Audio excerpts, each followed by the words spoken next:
નમસ્કાર દર્શક મિત્રો, @ગુજરાતમાં આપનું સ્વાગત છે।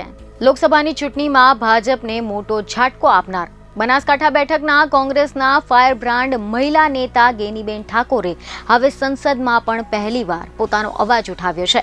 રિપોર્ટ એવા મળી રહ્યા છે કે ગઈકાલે એટલે કે બુધવારના રોજ ગુજરાત અને ઇન્ડિયા ગઠબંધનના બનાસકાંઠાના સાંસદ ગેનીબેન ઠાકોર સંસદમાં પ્રથમવાર બોલ્યા હતા, જેમાં તેઓએ હાલના ગંભીર મુદ્દાઓ એવા જે ચાંદીપુરા વાયરસ છે તેના વિશે સરકારને માહિતગાર કર્યા હતા અને આ ગંભીર બીમારીને લઈને સરકાર સમક્ષ કડક પગલાં ભરવા માટે માંગ કરી હતી। ખબરો એવી મળી રહી છે કે સૌ પ્રથમ તો ગેનીબેન ઠાકોરે બનાસકાંઠાની તમામ જનતાનો આભાર માન્યો હતો, જેના બાદમાં તેમણે એવું જાણકારી આપી કે મારા સંસદીય ક્ષેત્ર અને સમગ્ર ગુજરાતમાં ચાંદીપુરા નામનો વાયરસ ભયંકર રૂપ ધારણ કરી રહ્યો છે, જેમાં વિવિધ જિલ્લાઓમાં હાલ 84 જેટલા કેસ નોંધાયા છે અને સમગ્ર રાજ્યમાંથી આ વાયરસના કારણે 37 બાળકોનો ભોગ લેવાયો છે।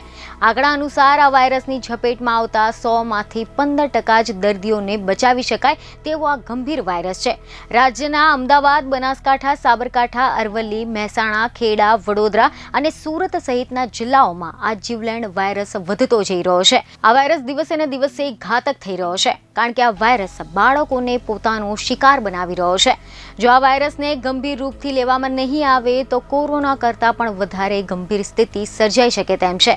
આ ઉપરાંત ગેનીબેન ઠાકોરે વધુમાં કહ્યું કે ચાંદીપુરા વાયરસને લઈને મારી माननीय प्रधानमंत्री અને આરોગ્ય મંત્રીની અપીલ છે, इस बीमारी को गंभीरता से नहीं लिया गया तो दोबारा कोरोना जैसे भयानक स्थिति पैदा हो सकती है। इसलिए मेरी आपके माध्यम से माननीय प्रधानमंत्री जी एवं स्वास्थ्य मंत्री जी से आग्रह है कि गुजरात में तेज़ी से बढ़ते इस वायरस को गंभीरता से लिया जाए और उसकी रोकथाम के लिए जल्द से जल्द कठोर कदम उठाए जाए કે આ વાયરસની ગંભીરતાથી નોંધ લેવામાં આવે અને તેને રોકવા માટેના પગલાં વહેલી તકે ભરીને ગુજરાતને આ વાયરસથી મુક્ત કરી દેવામાં આવે। બીજને ખબર સાથે ફરી મળીશું। ધન્યવાદ।